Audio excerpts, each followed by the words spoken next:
think we are live or should be.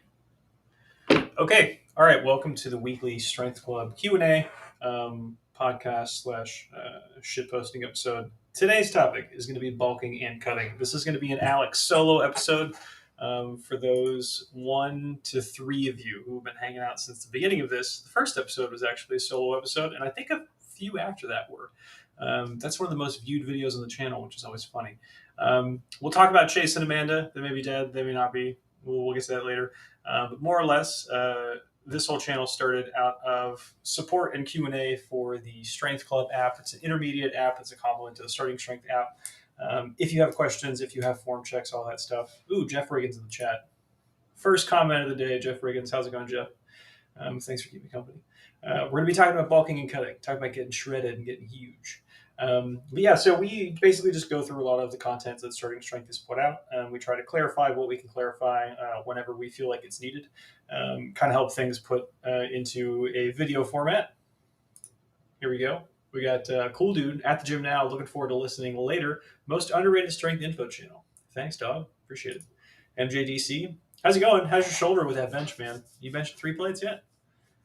I'd like to hear it. I think the last one we saw from you was, I want to say 245 or 255. It should be getting there. But anywho, we're going to continue. As always, we have our quote from our fearless leader, Marco Vasso. You're thinking too hard about this, as we like to. For contacts for all of us, we have Chase at Chase Lindley and then Chase_Lindley. We have me and my website, programming, coaching, all that jazz. And if you want to get videos on the show, we do form checks. We have, I want to say 8 or 9 from last week that we have to do today. Email those to support@strength.club. If you can, if you want to have your shit roasted on form. And then we'll get into topics. Did Chase and Amanda RIP? No. Amanda is moving across the country. She's starting to open up. I want to say it's Starting Strength in Oregon or Washington. It's one of those ones. MJDC. Bench is better. Overhead squats with the empty bars warm-ups every workout have really helped my shoulder. That's good to hear, man. That's good to hear. Yeah, MJDC, for those of you contextually not aware, he was dealing with a big bout of shoulder pain for quite some time. He had really tucked elbows on the bench. They weren't out here where they should be. They were all the way in there. Ooh, damn. This is an interesting one. Cool, dude. I want to go from 170 to 250. Is this a realistic goal at 5'6"? Oh, man. Yeah, we're going to talk expectations later, cool dude. Leave this on at the gym, and I'll sprinkle in tidbits for you. Pete, how's it going, Pete? It's good to see you. He said, Alex, when are you headed back to Wichita Falls for an audit? I'm headed down in February, actually. So I'm pretty excited about that. I got my rental car. Actually, I got the rental car, I got the Airbnb, got the flight. We're all set. That'll be exciting. I think Chase is going to be down there too, so that'll be good. We may have a Strength Club live. We may have one where him and I are in the same location. And you can see that I'm actually 3 feet tall. Chase is actually 7 feet tall. It's going to be great. But yeah, Chase is doing his class at Starting Strength Oklahoma City. Make sure to check out his Instagram. He needs some more love there. Other topics we're going to go through. I put these in the best order, I think. I think people get right into the nitty-gritty details of like, here's how much of a surplus you need. Here's how much of a deficit. Here are the foods you should be choosing. I think that's a fool's errand. A ton of people do that, and that's what most people focus on, and most people fail at really gaining weight long-term, quality weight, or losing weight. So we're going to go through number 2, considerations for dieting, just general requirements for success, how to do honest self-accounting in the dieting process, and then lastly, we're going to get to determining a surplus or deficit. Oh, shit. Tejo headed across the border to Austin for New Year's. Any bulking place suggestions? I don't know, man. I'm not a Texas guy. DM Chase on his Instagram. I'm sure he checks it religiously. Yeah, the one recommended barbecue place to me whenever I visited Texas last was Leapers Creek Barbecue in between Wichita Falls and DFW. That was pretty good. I liked it a lot. But to be fair, I actually just found a barbecue place in Virginia that just blew that shit out of the water. So I don't know how much. Take my opinion for what it's worth. I don't think I'm that into barbecue. All right, let's go here. Considerations for dieting. Is cutting and bulking necessary? This is a big question. I think it's kind of been metasized in the culture where we assume it's a thing that we have to do no matter what. You're either bulking or cutting. It's very rare for someone just to say, I'm just maintaining my weight. Like for health purposes, you'll find that, but in the strength training, powerlifting, bodybuilding community, it's not super common. Um, so what I would say is that cutting and bulking is necessary, even though recomposition is possible. It's because you want to have the least tolerance for error as possible. So let's say that you're 160 pounds right now and you want to be more muscular.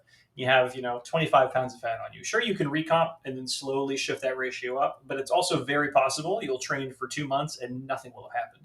We know if you went from 160 to 170 in that period of time, or maybe 168 or so, that some of that weight gain will be muscle. We know that. We have a very high confidence interval for it. So for bulking and cutting, it's basically just making sure what is happening is actually happening.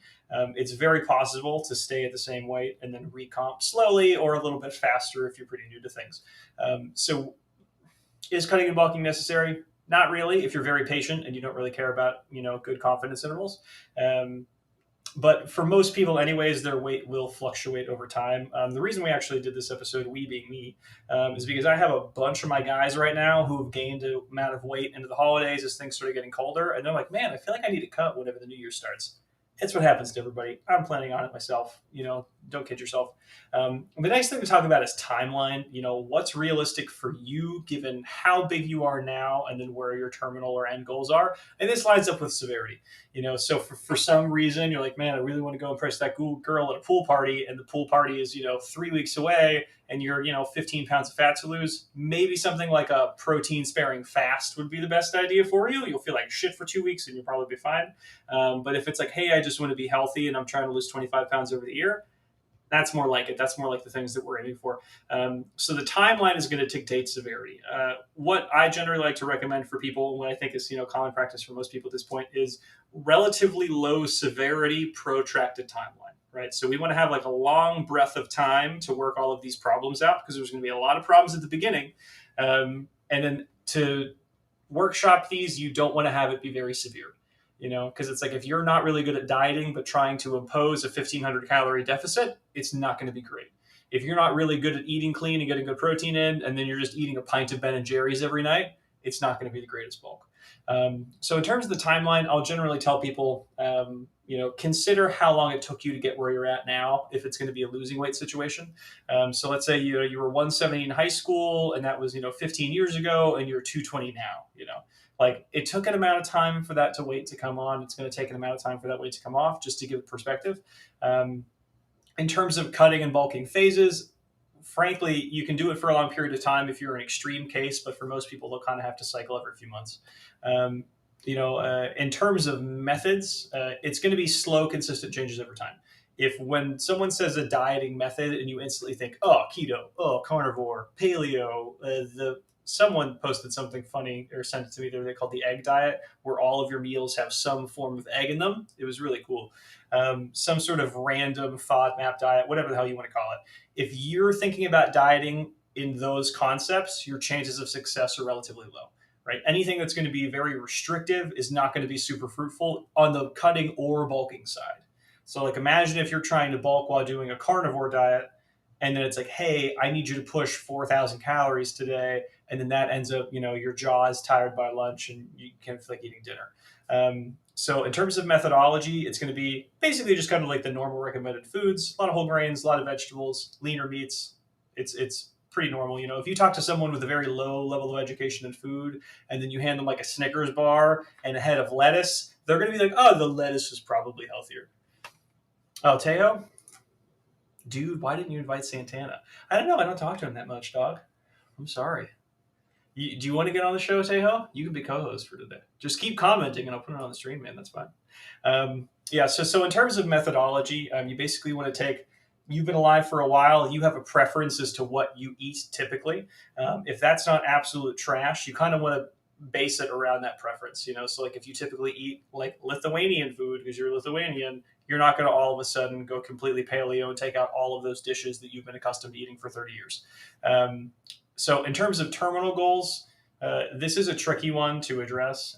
If you're like a big fat guy right now and you're like, I need to lose 150 pounds, you'll probably have a pretty good target to aim at. Likely you're going to overshoot or dramatically undershoot. It's like when someone starts deadlifting and they're like, one day I want to deadlift 200 pounds. And you're like, you'll be there in 3 months. It's fine. So terminal goals on the losing weight side, you just got to start. Terminal goals on the gaining weight side, it's very hard to tell. Weight sits pretty differently on everybody. It's very possible that if you're like 150 and a little twerp right now, and then you get to 180 and you'll be like, wow, I barely look any different, and then 3 years later you'll be at 210. Terminal goals for gaining weight, I'm not a big fan of those, frankly, just because it's like the accuracy is just it's not great. Because people will have an aesthetic goal of what they want in mind, and it almost never lines up to reality.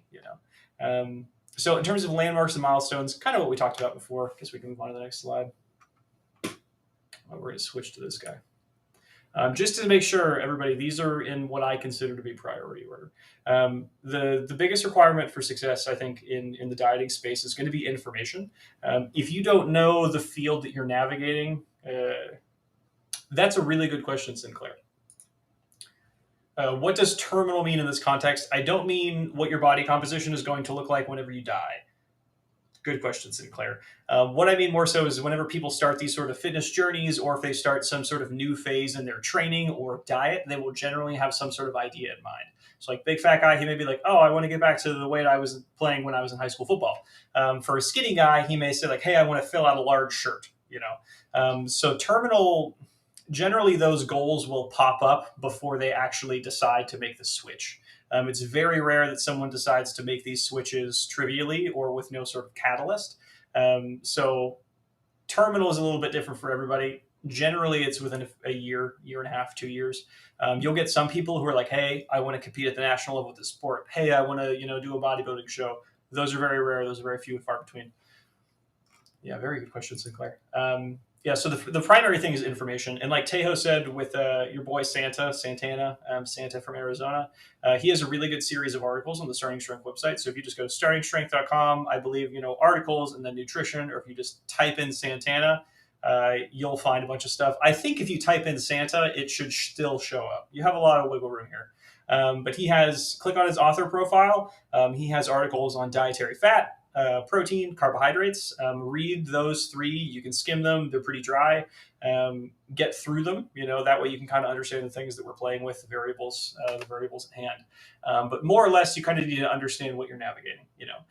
It is very hard without someone else supervising your diet locally, like through dietary coaching, like you're daily checking in with all the food that you're eating, to do really well in this field without knowing what's going on.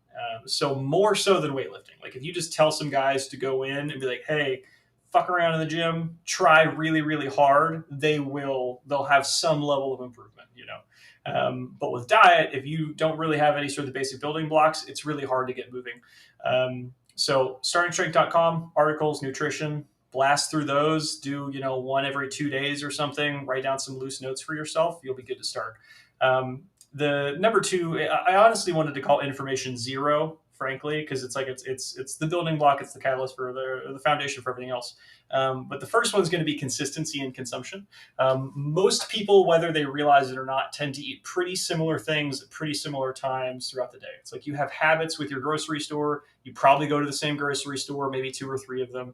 You probably get pretty similar foods. You probably get pretty similar brands of the pre-made food that you get. It's very helpful to have consistency within your consumption.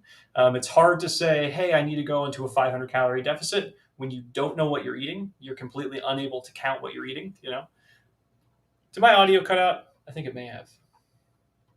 Let me know, boys. Am I audible? Somebody in the chat, help. Police. Let's try this again. I think it's coming through. But yeah, so consistency in consumption. It needs to be consistent. Otherwise, you're just really not going to get anywhere. Oh, Sinclair, thanks, man. I appreciate it. Yeah, I think my headphones dropped out. That's probably what it was. But yeah, so consistency, like I've said for the millionth time. If you are eating different things every day, if you're some sort of crazy person who does those sorts of things, or if you have like a very variable schedule where it's like, hey, some weeks you're doing a good job with cooking, some weeks you eat out for every meal, That's not going to be great for dieting in really any direction. And then the one thing that comes up with consistency is that people will say, well, maybe I have a cheat day every, 2 weeks, maybe I have a cheat day every month. You should have some sort of planned variation to kind of get ahead of it, So it's like you can have a chicken dish 3 nights a week, you can have a beef dish 2 nights a week, and then a fish dish, for the other 1 or 2, depending on if you have a snack somewhere else. You want to build that into whatever your consistency is. For a lot of people who I will start, working or, helping them consulting on their diet for, generally it takes a few weeks just to nail it down. So they're eating similar things at similar times. That way you can get your basis as what you can do. And then consistency in consumption, it's incredibly reliant on number 3. It's having autonomy in your diet, and then you're having control over your food environment. Alex, let me in. Send me a link. We have Strength Club himself on the stream, everybody. All right, hold on, boys. I'm sorry about this. Hang on to Mick. Mick, your boy.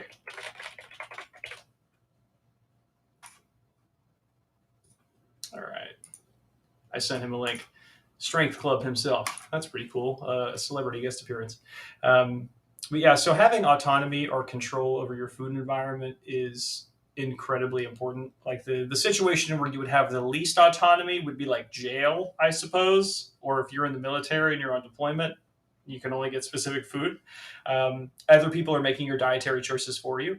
The most autonomy you have is you're doing the grocery shopping. You have control over your discretionary food budget, and then you're doing all of the cooking. That's the far right end. The left end would be like jail. Generally, most people are somewhere in the middle. You have, your wife or your husband or someone else cooking in the house for you for some of your meals. And then for some of them, you're going out with your work buddies. You're going out, on a date, something like that. And Mick's here. Hey. Thought I'd join for the bulking and cutting. Oh, really? Yeah, what's up, dude? Hey. Sorry, man. Running a bit late, but all good. Thought I'd jump into a stream where I actually know a little bit about the subject topic as opposed to nothing for once. So it's so exciting. Yeah, it is. But keep going, man. Keep going. Okay.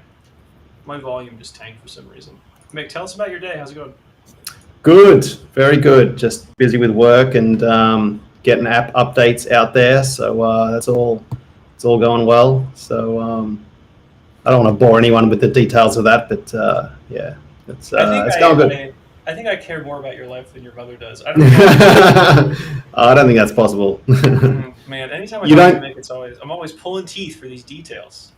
You don't call me to tell me when I'm going to be locked down again. So once you get to that point in my life where I get a call at 10 o'clock in the morning from my mom, it's like, oh, here we go again. I'm about to be locked in my house for the next 6 months. Woohoo! Your mother has an in with the secret local government. She's all over. She's all over the news, and I don't watch news at all. So it's. I think at a certain point in your life, you just kind of hang out and watch TV. I think that's what's.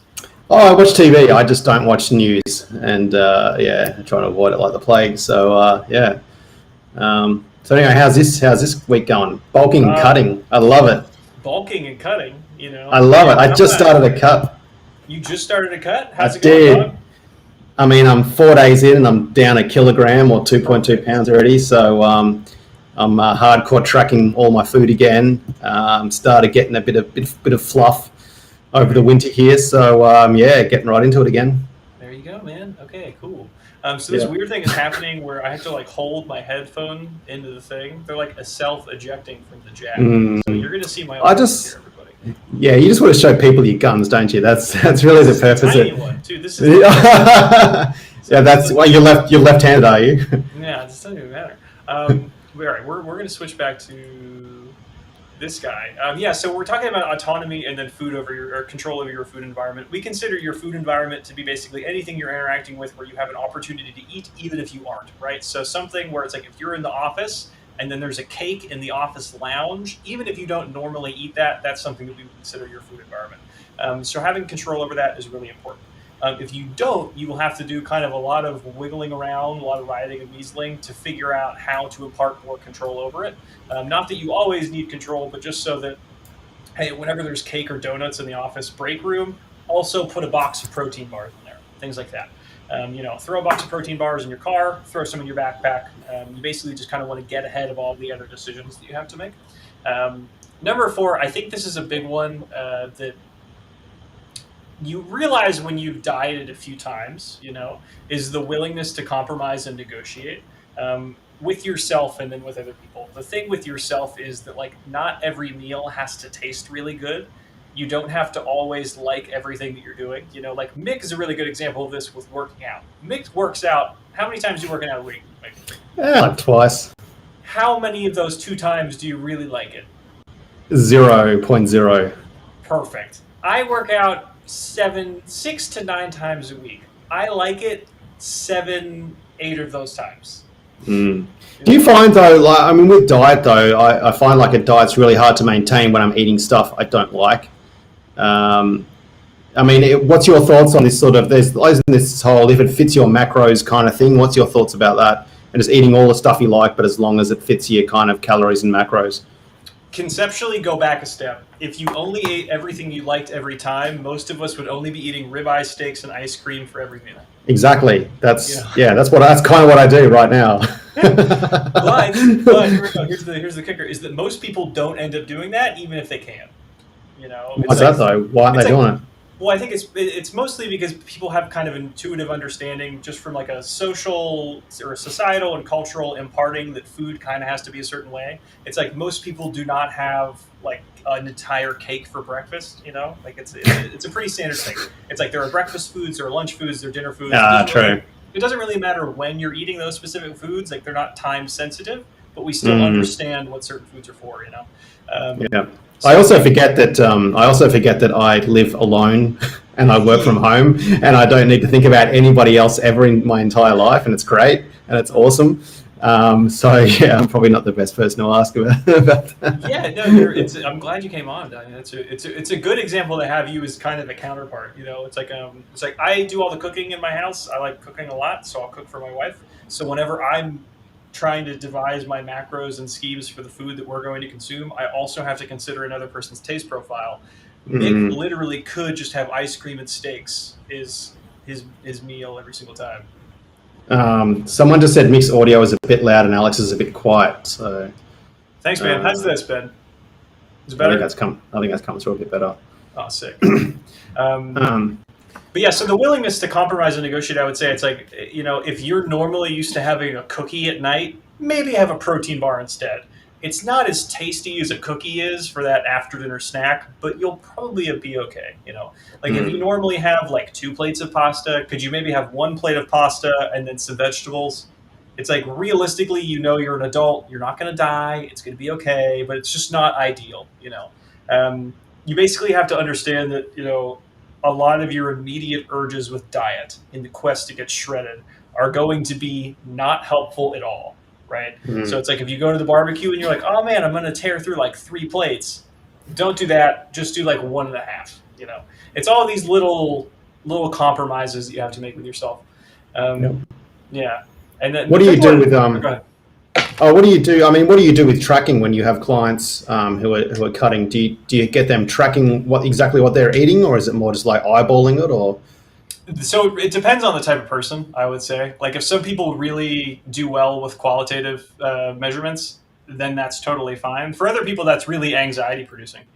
So it's just it really depends. I'd say person to person, that's a big one. And then the next thing I would say is that it's probably not as helpful as you think it is until you are relatively lean. Okay. Why is that? Well, because it's most people know, kind of like what I was saying before, if you showed someone a Snickers bar and a head of lettuce, they would be okay, the lettuce is healthier. It doesn't matter if they're into fitness or not. Most people know the parts of their diet they need to resolve, So it's not really something that you need to be hyper anal about. It's I don't need to know how many grams of ice cream you're having. I just know that you're having ice cream, So maybe just have a little bit less. The utility for tracking, it's very high, but I think the consequences for it for a lot of folks are just it's not that great. I used to track religiously. I would have in my fridge 30 prepared meals, constantly. It looked really weird, like I'd have girls come over to my house in college and be like, what is this? Like, we're having Tupperware tonight, go heat your pre-made meal up, Yeah, if you want to lick my abs later, that's the reason why. Like, I don't know what you want from me. It's like, you can order out, I'm not going to order out. I'm going to eat one of my little Tupperware containers. It's really neuroses. How many of them left when you pulled out the Tupperware? Would it ever happen? 0. There you go. So there you go, Wayne. But yeah, it's a lot of little compromises and negotiations. If you ever do, same thing with training, really. If you ever have like a very hard line in the sand, it's probably not as worth it as you think it is. It's like if someone starts training and they're deathly afraid of squats, it's like, yeah, just get them on the leg press for a few weeks and then get them squatting later. It's not the end of the world. If you are kind of in, an urgent situation, let's say that you're someone who the medical community would consider too fat to be alive, then you're in totally different circumstances. At that point, you can't use MyFitnessPal to track your calories because you're just mashing the keys with your giant sausage-like fingers. Exactly. Yeah, you're hitting the whole screen every single time. It's a complicated problem at that level. It's well above my pay grade. Obesity is a disease process that's getting really popular. But I think the fifth one, it's important. It kind of goes in line with the rest of the bullshit I've been spewing, is that you need to have a lot of mindset changes when you start an intentional dieting phase. Dieting is a skill. It's not something that you're doing or not doing, kind of like training. It's like, it's not like you figured out your squat in 3 weeks and you're like, oh, perfect, I'm done squatting forever, I'm good, I don't need to think about this anymore. It is something that you continually hone in, and dial in slowly over time. I think we'll head to the next slide. Oop. We got to go here. Actually, we can go back here for now.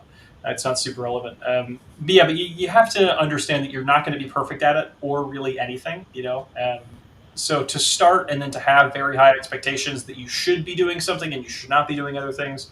If you start out with like a 60% success ratio, congratulations, you're amazing at dieting.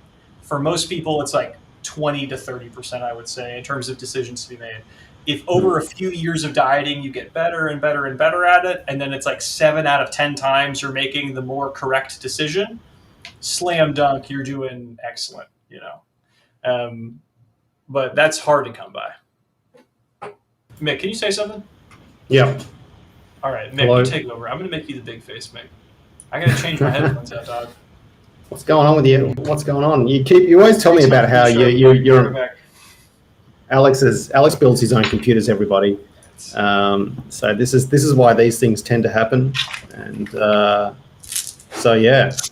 I mean, the most success I had with dieting back in the day when I was sort of, around 10% body fat was I would religiously track all of my food in MyFitnessPal to the gram.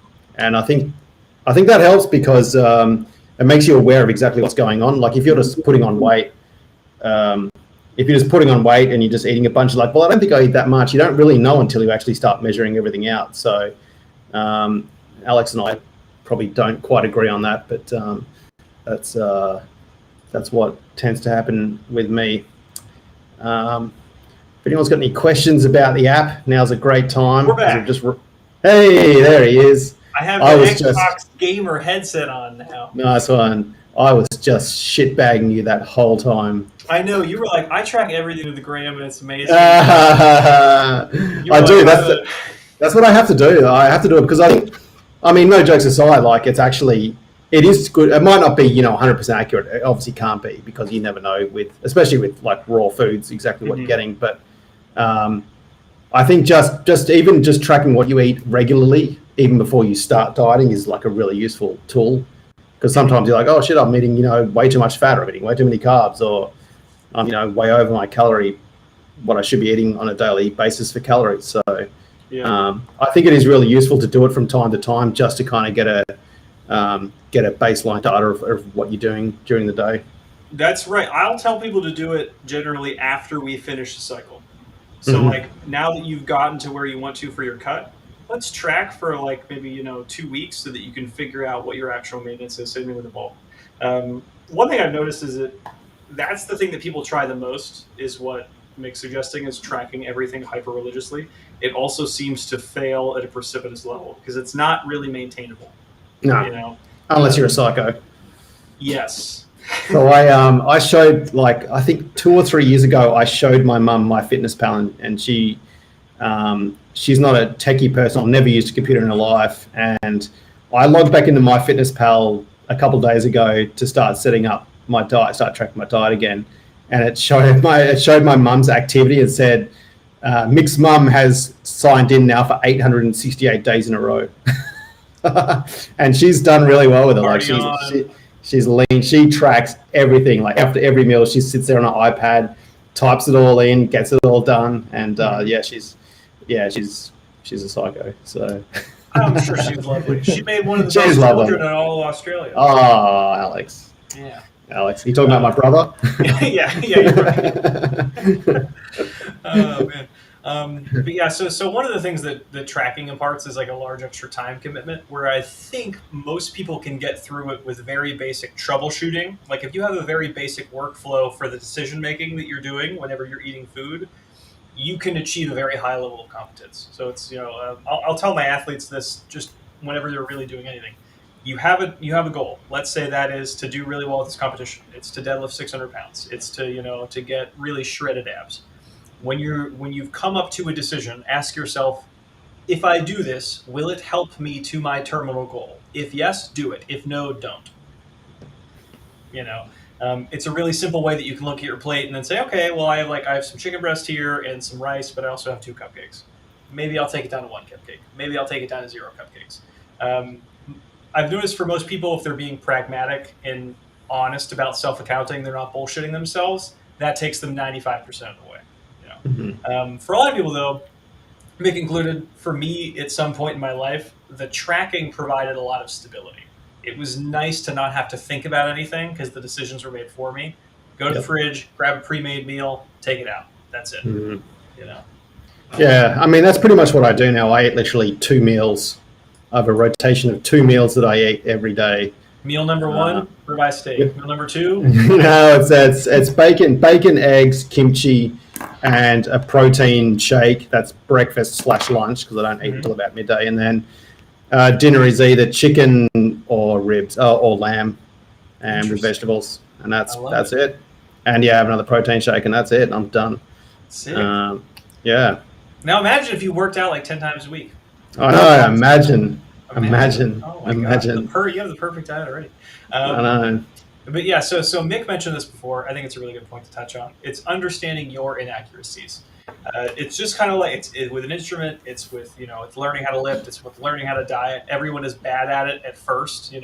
So if in your first month of dieting you're like, man, I only lost 6 pounds. The math said that I should have lost 7.5 pounds by these 3 calculators that I've used. Understand that you're inaccurate. That degree of inaccuracy is one of the reasons why I like to use general rules and kind of that troubleshooting workflow, as opposed to saying, all right, well, we need to pull you down 20 grams of carbs today because of, your calves were a little bit fluffy yesterday. Like there's a level of nuance that I don't think you really need to get to. I would love someone to call my calves fluffy just once in my life. Carrying a lot of water in your ankles, dog. Yeah. Do you have incredibly lean calves, Mick? They're just, we've talked about it before, they're just skinny and there's nothing I can do about it. Like, doesn't matter. It's just the genetics. R.I.P. dog. I'm sorry about that. I think Chase, we were talking about it once. I think Chase said, just wear pants. Yeah. Forever. I don't let anyone see below my knee. That's because I'm married, though, and I'm not a sinner, okay? Yes. It's called modesty. You're also a woman from the 1920s. Yes. Yeah. I wear a full wetsuit anytime I go to the beach. But yeah, number dose. Sticking to the plan and then ignoring fluctuations and the temptation to yo-yo. I think this is a really big one for people. They'll be 2 months into the diet. It won't really be exactly what they expected, and they'll think they'll have to go dramatically in some different direction. It's like, oh, I only lost 4 pounds. I feel like I should have lost 9. Because of this, I need to dramatically alter what I'm doing. If you think about this as if it were training, or just, instead of training, just say, just, lifting a barbell or moving a barbell around, you would understand how silly it kind of is. So like, let's say that you wanted to squat 335 for a set of 3, okay, on Friday. And then instead of, going back to the drawing board, making some fine-tuned adjustments to programming, maybe adding a rep here, taking off a set there, things like that. Instead, you're like, okay, I need to switch to the Smolov squat program. I need to start squatting 4 times a week. I'm going to, start taking trend. I'm going to pull out all the guns. It would be a little bit silly. People do this with diet because it's something they have to interact with 3 or 4 times a day. It's very emotional. There's a lot of feelings involved. It's understandable. But you really want to make very similar adjustments to your diet that you do with programming. You want to do them so that they're large enough so that they actually change something, which is kind of why we talked about confidence intervals before. You should be cutting or bulking for the most part, unless you're happy with where you're at. Because if you're trying to gain weight, but you're not gaining enough, the confidence interval, it's just not really high. You don't know how much muscle you're actually gaining. And then I think this goes to number 3, and kind of, they imply each other. It's reconciling your goals and expectations versus how good you are at dieting. If you are brand new at dieting, but you are also expecting to get bodybuilding stage lean, or you expecting to gain 40 pounds of muscle, realistically, you need to temper those expectations because you're not good at the thing yet. Mick, does that resonate with you? I feel like you've tried diets a few times in your life, right? Yeah, no, it definitely does. I've tried all sorts of different crap over the years. And what worked best for me was just actually tracking everything. That was pretty much it. And just getting the protein right, getting sleep right, just lifting. Why'd you stop tracking, by the way, if you don't mind me asking? Why does that... Pure laziness on my part. Yeah, I went through a phase probably 5 or 6 years ago where I was just, I had a gym partner. We'd go to the gym 3 times a week. We were tracking every little thing, and like we'd share it with each other as well, and that kept us honest. I love that so much. And I was pretty ripped at that point. Mm-hmm. When it wasn't huge, but I was definitely I was definitely down around the 10% body fat mark, and probably for weight to strength was probably the strongest I've been as well. But I was lean, not a man. And very motivated.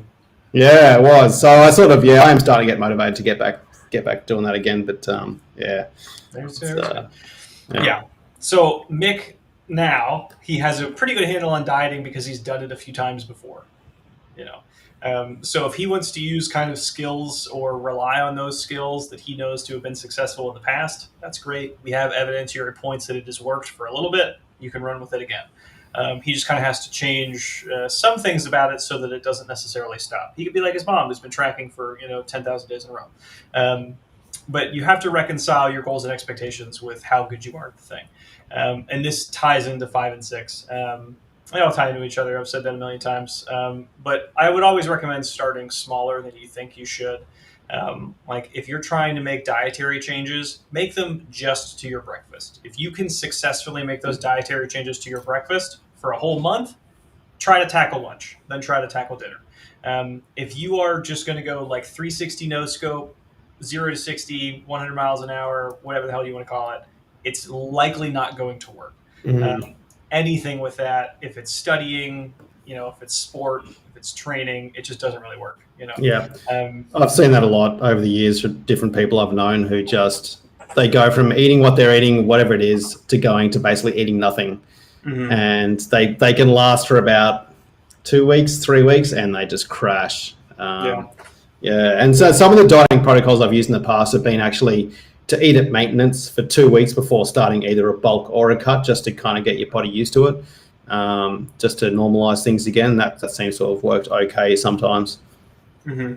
Yeah, and this is all in conjunction with training too. So it's like if you're pushing deep into a cut, is it likely a great idea to start a new program that has like another 10 sets of week of work in it? Maybe, maybe not. Likely no. Always start smaller than you think. So when we're saying smaller, like a moderate deficit is, 300 calories. I think below that, you get into areas that are a little bit tricky to track, So try to figure out what maintenance calories are. There's a bunch of calculators online. They'll get you somewhere in the ballpark. If you have like a fitness device and you rely on it, it doesn't really matter how precise it is. or how accurate it is, excuse me, as long as it's precise, you know. So if it's true or if it's giving you an actual number, that doesn't really matter so much, but just so much as it's giving you similar numbers as to what it thinks is happening. That's really what matters. For a moderate surplus, you have a little bit more wiggle room, you know. It's very rare for people to stop dieting because they're gaining too much weight too quickly. So like, let's say if you're planning on gaining half a pound a week, but you end up gaining 0.75, people, you know, they really do not decide to completely change their entire routine or schema. On the other direction, if you're trying to take 1,000-calorie deficit to town and then you're feeling miserable, people will stop diets from that.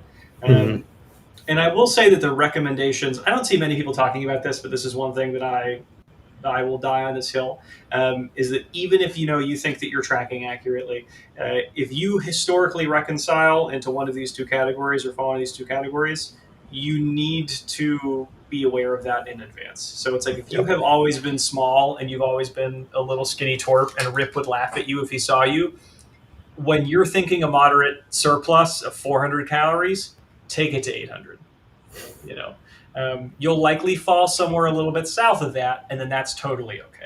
So I always tell people, like, for your deficit and surplus for bulking and cutting, if you're really skinny all the time and you know that you need to be bigger or you want to be bigger, take that at a 2-to-1 ratio. And then if you're a big fat guy, switch it around. If you're trying, like, oh man, I really want to put on a few more pounds of muscle, but I have a big gut right now, bulk more conservatively than you think that you should be bulking. If you're cutting, understand that you can cut dramatically harder than someone else who doesn't have that fat. So if you're walking around at 30% body fat, your cut can be a steeper slope, right, than if you're like Mick or someone like myself, because we're not probably close to 30%. 30%, gang. What up? 800 calorie surplus just sounds like a dream. I don't even think I could do it. I don't even think I could get it in. Like, I mean, I'm struggling crazy, at 2,000. 2,800. I'd have to drink just like just a bottle of oil or something just to get that. I think it is. I think it's the terminally online people who just don't move around at all in their day. I'm not terminally online, but I definitely don't move around much. How many steps do you think you take a day, Nick? Less than 500. No, that's barely going to the bathroom. Whatever the minimum amount is, that's what I'm doing. Okay. All right. If it's a studying day, you're going to the bathroom 3 times, and that's it. 1,000, maybe 1,000. I don't know. I really don't know. Okay. Yeah. Be active. Go do shit around the house, man. And you'll doing walks. I do walks and stuff, especially when I'm trying to cut. I'll generally walk in the mornings for sort of 20-30 minutes just to, burn a few more calories off. I mean, it's not much, but it's that's your state designated outside time when you're allowed to. Yeah, pretty much. Yeah. Your yard time. The one thing I think we didn't cover, I had it in my topics outline, but I didn't brush into it too much, was skinny fat. How do you feel about that term, Mick? Well, I mean, I used to be skinny fat. That used to be me, and it's gross. Definitely what doesn't look look now, good. Then? I'm slightly muscular fat. There it is. Okay. I wouldn't call myself skinny fat. But that was me, and it's gross. And if that's you, then you need to do something about it. I think one of the operational problems for people who are skinny fat is that they think that the problem is the fat. The problem generally isn't the fat. The problem is generally the fact that you have zero muscle mass on your body. So it's like there isn't really a situation. I'm just circling photos around at the point. There isn't really a situation where you're going to all of a sudden be both muscular and lean. They kind of have to happen operationally. It's like getting muscular is the hard part. This is why we recommend you really focus on lifting. You really focus on getting muscular, and then you address the other problems afterwards. Sinclair in the chat said, I once lost 72 pounds over a 6-month period. I just ended up looking like a deflated but still fat version of my fat self. I feel like I made no progress. Skinny fat. Yeah, man. So Sinclair, I'm interested to know how fat you were still after that. Like, did you have like 150 to lose and you lost half of it, or did you have like 80 to lose and you lost 72? Did you put it back on? Because I know a lot of people who do keto, they'll do really well with it for 6 or 12 months, but then you see them, 6 or 12 months later, and it's all back again. 32% When? Now?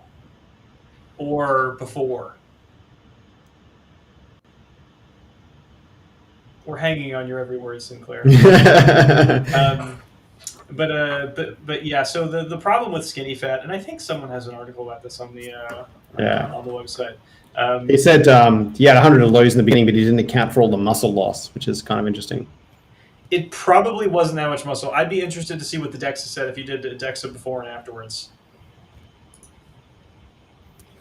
Yeah, did you train consistently through that? And I think you may have just been training at too low of volumes to keep that in there. Or, I don't think protein was a problem because you were doing keto. It's hard to not get sufficient protein and not keto. I mean, you can eat a lot of fat on, how much protein we're eating, Sinclair? Oh, here we go. He said 20% of the loss was muscle. That's not terrible, my man. That's not that bad. It was years ago I only jogged. That's the problem, boys and girls. You can cut a lot of weight and get very lean without losing much muscle if you are keeping your training stimulus very high. If you aren't providing that training stimulus, you don't have that much hope. That's kind of what happened to our boy Sinclair. R.I.P. Yone. Yeah, he wasn't working out then. R.I.P. man. That sucks. Well, now you know for next time. But yeah, so the problem with skinny fat is that, there's no amount of body to reveal. People think it's like, oh, once I get rid of this fat, I'm going to look excellent. I'll have abs. I'll have abs. It's like, you don't have them now. You don't have pecs now. You don't have biceps now. They're not there. They have to be there in the first place, and then you can reveal them. That's what Mick has been doing for years now. He's been cultivating mass slowly. Yep. And now it's time to shine. The ladies love it. I'm going to look good once I actually drop 20% of this body fat. Oh, 20% of the body fat? No, I'm just joking. No, I'm talking about, if I'm 30% now, getting down to 10, I don't think I'll get down to 10. I don't think you're 30% now, my man. That's... I don't know. I reckon I'm close. Well, we're the same height and same weight. Are you serious? I think so. Didn't we talk about this before? You're 5'10", 185. Yeah, but you get measured in centimeters, so we have no idea. Yeah, no, I'm 5'10", 185. Damn, son. Yeah, so there you go. So I reckon it's got to be high 20s. Never mind. I take everything back, guys. Yeah. I have done this before. These are very cool. All right. Let's check these out. Nice layback. Mm-hmm. He's a cyclist. It's not really locking them out, is he? Yeah. This guy's come from a bodybuilding background, I think, and he's still... How do you think? Why do you think that? Because he's doing those presses you see those bros do at the gym where they basically end up with the bar about 5 centimeters in front of their forehead. That's where they lock it out. I disagree. Really? Yeah. You think he's locking it out? The bodybuilding press is out here. Yeah, but they normally end up with the bar sort of, if I'm sort of here, they normally end up with the bar out here. They sort of get it up to about there, and then it's back down again. This looks to me like a dramatization of the starting strength press. Because it's all layback, it's really fast, it's barely locked out. He's doing a totally fine press here. You just need to continue standing up under it. So generally in this problem, it's a very easy situation to cue through. You just tell your lifter to stop for 2 seconds at the top. If he tries to stop in this position, he'll realize he'll just fall backwards. So what he's going to do is he's going to stand up under it and then finish it. So it's like you're forcing him to have a problem that he has to solve. You know what the most impressive thing about this is? This guy's lifting in like an apartment building car park. Yeah, that's like, yeah. He has set up his gym in an apartment building car park. There's like cars in the background, cages. Actually, I think he may just entirely live in the car park. This is just like a bunker that he lives in. Yeah, I think these are solid. We may have another video of him pressing. Yeah, I think we have a slightly heavier video here coming up. All right, we'll check it out. This is more layback. This is probably a later set. This is basically how I press, except with slightly less layback. My man, triceps though, exactly the same. Oh yeah, huge. Yeah, they just hang off the bulbous. Yeah. Yeah, I don't know if you need this much layback, frankly. If you are trying to train this for technical reasons to to work on the layback, yes, but you could probably strict press this. Mm. I like to tell people that the layback should be something that happens on its own. Like it should be a position that the weight is pushing you into, not something that you just voluntarily snap into, unless you're just trying to be a layback dude, which is it's fine. Mm. All right, we have some squids coming up here. These are some squids, boys. Mick, this one's all you, Mick. Oh no! This one's all you, man. Oh no! This is actually Mick, by the way, everybody. Yeah, it is. All right. Well, okay. I don't know why he's doing a touch and go press off the. Yeah. I mean, these look. Can you just go back to the start? These look about. So this couple inches video high. is a minute long. Oh, here we go. Oh my god, this is wonderful. Got everything. Okay. Oh, I love it. Thanks, man. Go back to the squat. Okay. All right. Back to the squat. Yeah, he's squatting high. It looks like is that a high bar squat as well? He's doing. It is incredible. It is a high bar squat. Yeah. Yeah. So if you can see my cursor, guys, the bar should be right about here for a low bar squat. Yeah. Shoulder flexibility out the wazoo. Oh yeah, man, that's just impressive. Mm-hmm. I mean, there's so much to unpack here. I mean, where do you begin? This is a good platform one. Like if you ever decide to do your platform, you'll run into something like this for the most part. Yeah. So get the bar onto the back of the deltoids.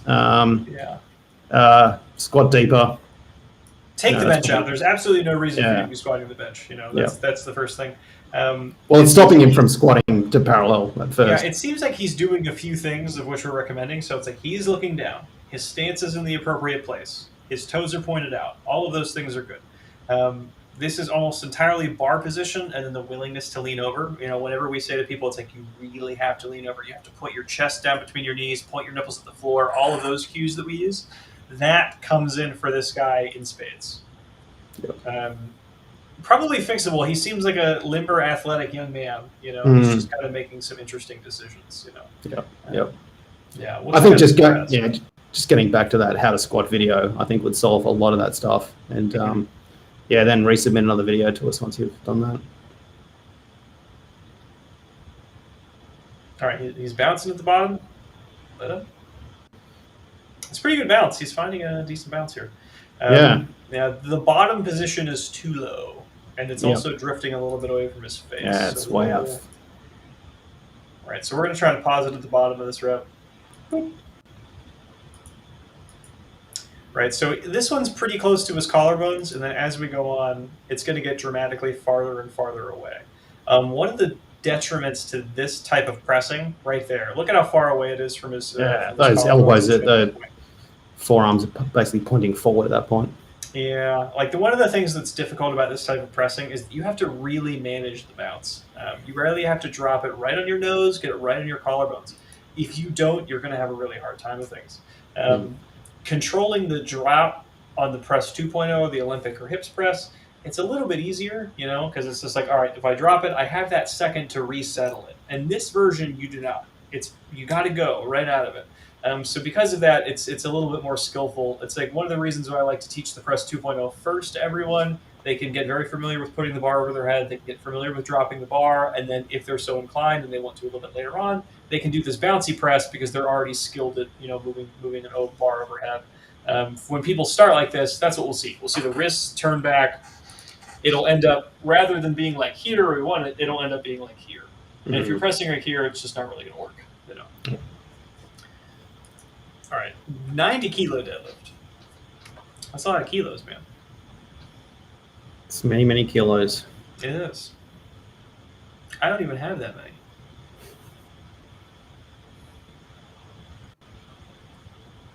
These were a surprise. You thought these were going to be a lot worse? I thought these were going to be terrible. Yep. No, these are definitely the best.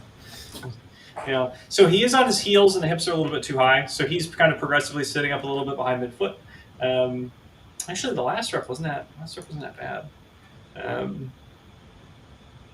I would tell you to put your head down. Generally, when I see this position at the start of the pull, where it's like it's a straight line, straight line, straight line, and the head cranks up. That's kind of an indicator for me that we need to pull the chin down. And then think about them squeezing their chest up. Generally, I'll say this is someone starting the deadlift with their head. If their first instinct in the deadlift is to crank the head up as hard as they can, it's generally going to pull them out of position and throw them backwards, which is what I think we're seeing here.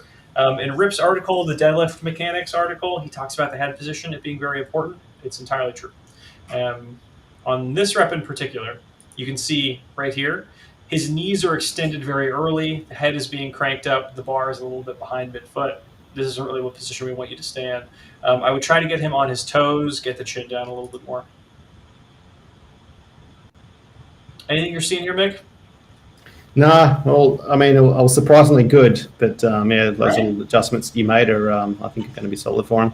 Mm-hmm. I like these pants as well. I like these pants. They're great pants for doing form checks. Oh. Like that little stripe up the side. But here's the thing, though. He wasn't squatting in them. No, I know. I know. But, I mean, even still, you can still see there. He's like 7 inches above parallel. You'd be surprised. A lot of people think that's a deep squat. Yeah. All right. We have our boy, Nick Webb, here. Oh, Nicky Webb. Nicky Webb. Spider-Man. Very wide stance. Yeah, it is a wide stance. With a lot of barbells. Yeah. And this is a home gym. What do you do with all those bars, man, in a home gym? There's 1, 2, 3, 4, and I think a curling bar there, too. Ooh.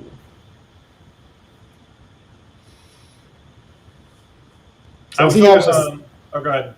I was going to say, is he having the same issue as the first guy? It's just not quite getting under it and locking it out? I think it's about where he's pressing it, because I think he's losing wrist position very early on. Mm-hmm. The bar is a little bit high in his hand. So I'll make myself the... Here we go. Let's grab something that's straight. Let's find something that's going to be like your sexuality. Can't hold on to that, man. All right. So if this is my hand here, we kind of want to turn the hand down. The barbell should be laying across it so that it's seated in the palm. It should not be up here, right? So if we look at him, his hand is bent backwards like this. We want it to be like this. So like in such a way where this middle knuckle is pointed up at the ceiling. If it compromises to the point where I fall backwards like this, that generally means the barbell is too deep or backwards in my hand. I need to turn my hand in a little bit more so that the barbell can hit right at that base corner, right here. So the corner, we're on the pinky side. I think his errors here are almost entirely from grip and position. He's doing a good job with finding his bounce. He's doing a really good job with the hips and everything. But the grip, it's just throwing it out front. What about the stance? Do you think that's having any effect at all, like a wide stance? I think it would probably be more comfortable if it was a little bit more narrow, but it's like third order concern. It's not super helpful or not super pertinent. I don't think to his issue right now. Generally, if they're getting a good bounce and you can tell, and they're staying balanced over midfoot, not from pushing the bar somewhere else, I don't really care. If he were like throwing his hips in such a weird way that he was getting out of balance, it's likely because of the stance. But in this situation, it's not really. Yeah. Mm-hmm. All right, we have one more from our boy Nick here. We'll pull that up. I think this is hopefully it's a clean. That would be crazy if it was. It's a deadlift. Crazy. Yeah, imagine if this guy clean 275. Come on. So he's in a totally different gym now. Or is it the same guy? Is it a different guy? The same exact guy. Hmm. I'm interested to see how this back moves.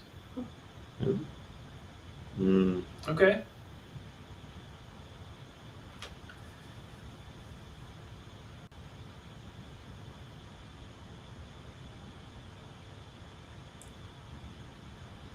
Mick, you made a little noise at the beginning. Did he? You did. Oh, I'm just looking at that lower back and thinking he just needs to squeeze his chest. I mean, that's just because that's how I deadlift. I know that position all too well. You're like, that's me. That's about me.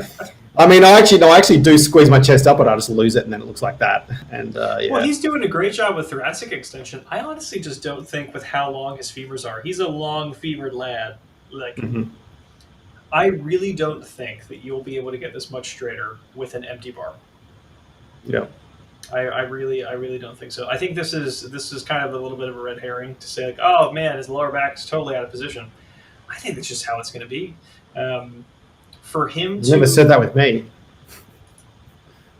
I never really cared too much about your lower back. Right, okay. Yeah, I cared more about you not liking lifting weights. Well,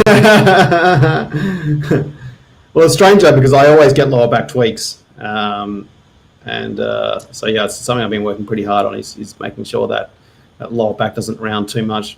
Mm-hmm. If I had to bet, it's probably just because you can just do heavy weights and that's it. What do you mean? Most people, whenever they lift, and it's just kind of a high intensity, all gas, no brakes situation, they'll end up being too conditioned for what they're trying to do. Yeah, that's probably true. It's like Chase can hit a top deadlift single once every like 6 months, Mm-hmm. you know.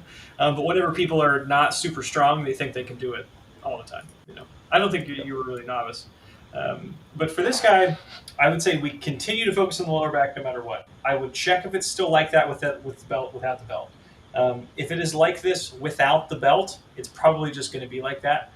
Continue to focus on it. Expect gradual changes over time. I don't really think he's doing terribly much wrong as of right now.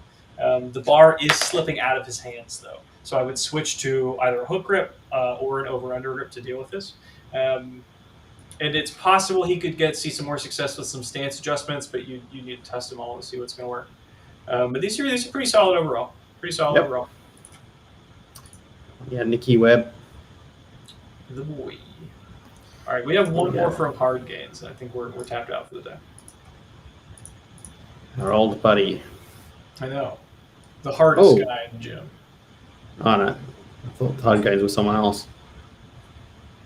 Oh, and now we're seeing the interior of the home as well. It's just open. Very nice. Oh, man. This is just in the bottom floor. Yeah, whoa. Oh, beautiful. I'm not liking this already. I'm not liking this already. You know what is going to happen, Mick? He's going to start doing reverse curls. Yeah. That's why he's so up. Yeah. But yeah, so this is exactly what we were talking about with Nicky Webb before, about where the bar is in our hand, right? If we need to turn our hands down, it should be seated down here, and then where our wrist position is going to be. If it's going to be here, you have to go very wide to keep it right over your shoulder. If you're doing the attempt at the narrow grip, and then your hand, these cameras are so confusing. I wish I was smart. If I'm trying to do the grip like this, it's automatically going to be forward. It's so difficult to keep my elbow inclined like this. It's just not really going to work. We want to think about this middle knuckle, right? So not the first one, the middle one. We want to aim that at the ceiling. And then to do that, we need the bar to be seated a little bit deeper into our hand. A few cues that you can use are put your fingertips into the bar. So don't wrap your whole hand around it, but put your fingertips into it. That's generally really helpful. But this is an error at setup. Right, so he really won't be able to fix this as the set is happening. If you see this happening, re-rack the bar immediately, push the guy back in the rack, fix where his hands are going. Ideally, this error just kind of never happens if someone is doing in-person coaching. Otherwise, you have to be able to film your warm-up sets, watch your warm-up sets, see what you're doing wrong. And again, just to go over real quick, if someone's just watching just the clip itself, we want the bar seated a little bit more diagonally in our hands rather than running across the plane right here. So if it's like this, your hand's going to fall back every time. Yeah, and Starting Strength has, on their video about how to press the setup of that, which is basically just to put your hands in front of you on the bar, slightly outside of shoulders, and then point your thumbs down at the ground, then grip the bar. And that's I always tell people to make a triangle with their hands. If you make a triangle with your hands, it's pretty accurate. But yeah, let's see how the actual press goes. Maybe he does fix it. We have no idea. It's kind of hard to tell. This is enough information, I think. So he's keeping the bar over midfoot, which is great. Is catching a little bit too low. I think people like this position because the bottom position is not stressful. In the correct version, the bottom position will still feel really heavy. Basically what we're looking at here is everything being as loosened and slacked as possible, and it's just kind of resting on passive structures to hold the bar where it should be. So we kind of want it floating right under our chin. I'll tell people, take your thumb, put it right under your chin. This is where your hand should be if you do something like this. There's a lot to change. I would just go back to Starting Strength YouTube, press script, go from there. Yep. I think that's it for today, boys. Anything else you want to cover, Mick? Nah, all good. We've got some app updates out. If you're having any issues, email me through the app and we'll sort it out for you, because we just changed over our back end. It's very exciting. But we're on all new back end now, which should make things a bit better. So, but yeah, if you're having issues, just shoot me an email through the support link in the app. And what else are they allowed to email you at support@strength.club? Anything. I might not reply. That's. You can email him very personal. I got an email before from someone who wants to sponsor this live stream. Hey, there you go. We're interested. So there we go. We're finally going to make some money out of it. Yeah. Man, I can't even think of a joke as to what company would be terrible enough to sponsor. I'm going to tell you when we get off air, and you're going to find it pretty funny. I hope it's Raising Cane's Chicken. Here's my dream: Chick-fil-A Raising Cane's. Really? Yes. I think I may just need to switch industries altogether. Yeah, I think so. Yeah. Obesity promoting field rather than field. Getting the big pharma, I think. I need to get into the health at any size movement, or the fat acceptance movement, I think is what I need to get into. The other SSC. yeah. They're basically the same thing at this point. But yeah, no, I think we need to get into Raising Cane's, into Chick-fil-A, and that's really it, man. I don't even know what Cane's Chicken is. Did we talk about this before? What even is that? I've fangirled about it a lot. It's a restaurant that just only sells chicken tenders. That's it. You figured it out already. It's not. That's just, God damn it, I love America so much. It's the best. It's the best, man. It is the best. I have this argument with people all the time that America is the best country, and they just. Sinclair, that's it. Cane's Chicken. What you're picking.